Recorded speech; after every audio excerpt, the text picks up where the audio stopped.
Hai guys, welcome back to my YouTube channel. Balik lagi dengan aku Intan Baramita. So yaps, di konten aku hari ini itu agak berbeda karena aku pengen banget bikin konten random talk lagi gitu. Dan kalian pasti mau lihat look makeup aku beda kali ini ya guys, karena aku habis bikin konten dan aku sekalian pengen bikin konten penghujung tahun dan awal tahun. Tapi video ini akan terpublish ya awal tahun ya, karena aku nggak ada niat bikin gitu. Dan aku tuh terinspirasinya setelah melewati tahun 2021 yang biasa kalau misalkan bikin konten itu tentang makeup, skincare, review gitu. Dan hari ini aku pengen banget sedikit sharing tentang kehidupan aku, gimana caranya aku nge-push diri aku supaya aku bisa berkembang terus. Dan juga aku pengen sharing hal apa atau kaidah-kaidah asik, nilai-nilai apa yang aku dapat dari tahun 2021 yang sangat berkesan dan aku udah catetin di sini biar aku nggak lupa, biar aku terus teruskan menerapkan dan juga bisa sharing ke teman-teman. Oke. Dan juga aku pengen sharing nanti gimana caranya aku menentukan goals atau tujuan hidup aku. Aku sebenarnya belum mengenalkan jelas tentang identitas aku. Sebenarnya nama aku Intan Baramita ya kan. Aku usianya 20, OTW 21 gitu.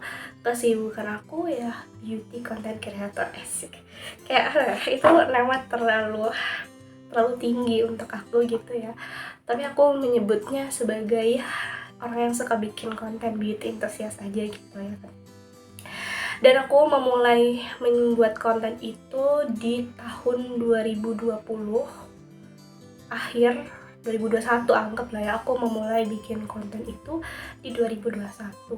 Dan waktu itu kondisinya aku itu nggak punya makeup yang aku punya sekarang, belum bisa bikin look makeup sebagus ini. Asik, ini emang bagus gak sih? Tapi aku jujur nih, aku menurut mata aku, pemandangan aku sendiri, ini makeup look yang bagus jauh 180 derajat dari pertama kali aku bikin konten makeup di TikTok, di Instagram, dan di beberapa platform lainnya gitu.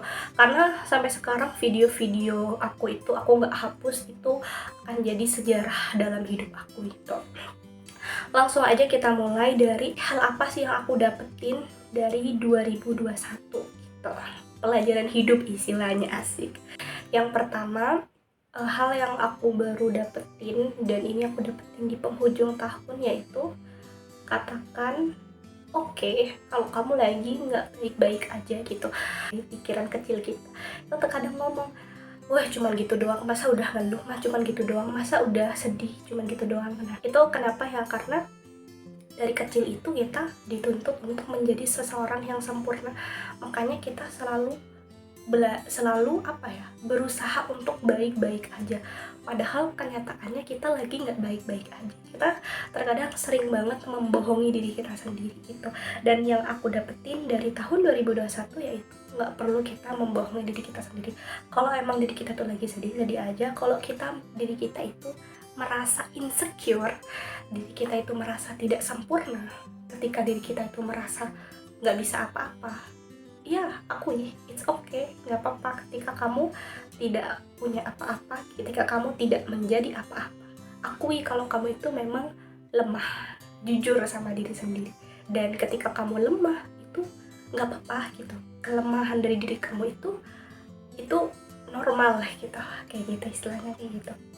Itu makanya ketika aku lagi sedih, ketika aku bikin konten terus aku merasa, duh konten aku kok jelek ya, aku nggak kayak konten kreator yang lain, ya aku katakan it's okay, nggak apa-apa, namanya juga orang baru memulai sesuatu, ya udah, nggak sempurna nggak apa-apa, yang penting semangat aku aja tetap membara gitu istilahnya. Terus kedua, kata-kata yang kedua yaitu adalah jangan berekspektasi tinggi. Jangan berekspektasi tinggi tentang kehidupan kita, karena yang bikin kita itu kecewa dari hidup kita itu adalah karena kita terlalu menaruh ekspektasi terlalu tinggi. Contoh, ketika aku bikin konten, menurut penglihatan aku konten aku udah bagus tapi nggak FYP, nggak rame viewsnya, ya itu aku kadang berharap gitu, ya ini konten aku nih bakal FYP nih, bakal nih, ternyata kenyataan berkebalikan daripada itu, viewersnya nggak sampai 1k, itu sedih banget ya. gitu ya. Dan itu bikin kecewa. Atau ketika kita udah mau dapat endorse tapi nggak jadi, atau ketika kita mengharapkan sesuatu tapi nggak jadi ya, makanya jangan terlalu banyak mengharapkan gitu kayak gitu. Dan juga jangan gantungkan kebahagiaan kepada orang lain. Gini ya, kebahagiaan kamu itu tergantung kamu sendiri gitu. Kayak apa ya, ketika kita ngomong aku berharap video aku viewsnya banyak, aku berharap dia ngechat aku, misalkan doi ngechat aku berharap aku bisa punya penghasilan segini-segini. Ketika kita berharap dari hati yang paling dalam, dari pikiran yang paling dalam, itu pasti terbesit kayak, kalau aku dapat itu aku pasti bahagia, dan aku kalau nggak dapat aku nggak bahagia. Ketika tidak dapat, maka timbullah rasa tidak bahagia, alias rasa kecewa, sedih, merasa tidak berguna, merasa gini A B C D E F G H I J K L M N gitu ya kan. Nah itu makanya perkecillah standar kebahagiaan kamu, jangan tinggi-tinggi kayak gini. Bahagia kamu itu tergantung diri kamu, bukan orang lain. Kamu harus menstandarkan kebahagiaan kamu kepada diri kamu sendiri. Contoh kayak aku bahagia kalau aku udah bikin konten dan aku post konten itu. Aku bahagia kalau aku udah bisa makan sehat. Aku bahagia dengan apa yang ada sekarang itu. Bahagia dengan apa yang kamu punya. Gitu istilahnya, kayak gitu ya kan. Ketiga, kamu gak bisa merubah orang lain kecuali diri kamu. Ketika kamu misalkan kamu punya anak, punya pacar, punya seseorang gitu, kamu gak bisa ngerubah sikap dia. Misalkan kamu punya pacar kamu itu suka marah-marah, suka ngatur-ngatur, atau dia itu tidak sesuai ekspektasi kamu, maka kamu tidak bisa merubah dia. Yang kamu perlu rubah adalah diri kamu sendiri gitu, ekspektasi diri kamu terhadap orang lain gitu. Intinya jangan berharap orang lain berubah gitu. Kalau kamu mungkin dia itu melakukan hal kayak gitu karena kamu melakukan hal kayak gini, coba mungkin dirubah sifat kamu dulu, dirubah, dia pasti merubah dirinya itu menyesuaikan dengan kamu. Gimana ya, nggak bisa kita, misalkan kita pengen orang lain berubah, terus kita ngomong, kamu jangan gitu, kita mengkritik, menasihati dia, itu nggak bikin dia itu berubah, malah bikin dia itu sakit hati, bikin dia itu merasa tidak berharga. Karena tanpa sadar nih ya, tidak ada orang manusia yang suka dikritik. Kenapa? Karena ketika kamu mengkritik orang lain, dia itu merasa dirinya itu, setiap orang tuh punya rasa berharga terhadap dirinya. Ketika kamu mengkritik dia, seakan-akan kamu itu menjatuhkan harga diri dia, dan tidak ada orang yang suka dijatuhkan harga diri. Maka dari itu gak usah mengkritik, lebih baik kamu fokus sama diri kamu sendiri. Kamu gak bisa merubah orang lain kecuali diri kamu sendiri, maka rubahlah kamu. Yang lain biarlah mereka merubah, atau juga nggak ada ngaruhnya. Kan kebahagiaan milik kita sendiri, tergantung dari kita sendiri. Kenapa harus ngelihat orang lain? Istilahnya itu kalau yang aku dapat gitu. Terus selanjutnya itu, jangan meminta atau berharap orang lain untuk mengerti keadaan kamu. Terkadang kita tuh nih, kenapa sih kok dia nggak ngerti aku? Kenapa sih kok dia nggak ngerti aku? Aku padahal udah ngerti dia. Kenapa dia nggak ngerti aku? Nggak ada seseorang yang bisa ngerti kita kecuali diri kita sendiri. Maka janganlah berharap kamu orang lain ngerti gitu. Itu nggak usah harapin gitu. Terus juga kamu berbuat baik kepada orang, jangan mengharapkan orang lain tuh membalas kebaikan kamu. Meskipun dari hati, dari kita sendiri kayak ngomong, aku itu nggak apa, istilahnya tuh kayak aku nggak ngarepin kok berbuat baik, tapi kadang dalam hati kita tuh kayak berharap gitu, berharap dia melakukan hal yang sama gitu, dan itu enggak gitu. Nah makanya caranya itu, kalau aku berpikirlah bahwa ya aku berbuat baik itu karena Tuhan gitu, biarlah Tuhan yang membalas kebaikan aku gitu. Aku di sini di tahun 2021 aku menemukan cara melawan stuck. Kita pasti pernah berada di titik dimana kita merasa stuck, merasa kayak hidup kok gini-gini aja ya, karena merasa aku udah berusaha tapi kok kayaknya gini-gini aja gitu. Biasanya kan kalau kita merasa stuck, kita bad mood kan. Nah pertama, cara aku tuh, aku harus kembaliin mood aku. Cara yang ini manjur ke semua orang insya Allah itu adalah beres-beres. Ketika kamu beres-beres lingkungan kamu, kamar kamu, rumah kamu itu bersih, insya Allah mood kamu itu bakal baik gitu. Maka dari itu biasanya aku beres-beres, aku bersih, aku rapihin sampai serapi-rapinya. Setelah itu aku baru meditasi, merenung, gimana cari solusi yang lain gitu. Kalau kamu lagi stuck, pokoknya kamu harus kembaliin mood kamu dulu, baru kamu akan menemukan solusi-solusi yang lain. Itu sih awal atau cara yang paling simpel. Gimana sih caranya kita menentukan goals dalam hidup? Itu tergantung kita masing-masing. Kita tuh harus tahu tujuan hidup kita itu apa, goals kita itu apa. Biasanya aku selalu tulis goals aku di note HP atau aku tulis di sebuah buku. Tapi jujur kalau dream life aku suka banget tulis di buku.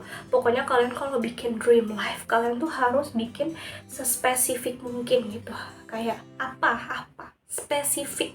Misalkan kayak aku ya, contoh ya, dreamnya aku pengen jadi YouTuber di Monet, misalkan 10.000 subscriber. Kayak jelas aku pengen jadi YouTuber, berapa subscriber, 10.000 viewsnya berapa, gini, bisa dapat penghasilan berapa, segini.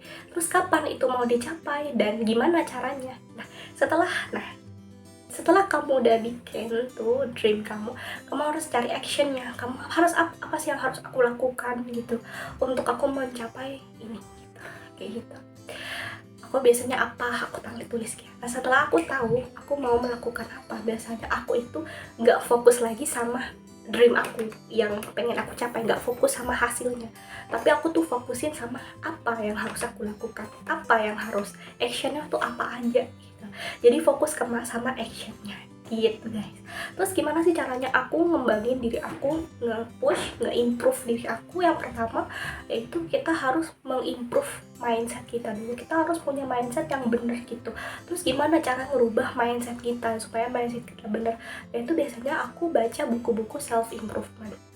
Nah, itu baca buku self improvement. Apakah kakak itu tipe orang yang suka baca? No, enggak. Aku bukan tipe orang yang suka baca, apalagi baca buku yang tulisannya tuh nggak ada gambarnya. Aku nggak suka. Tapi karena aku udah memutuskan untuk pengen mengubah mindset aku harus baca buku-buku yang non fiksi. Tapi ada juga buku fiksi yang apa intinya ya, yang bikin mindset kita itu berkembang.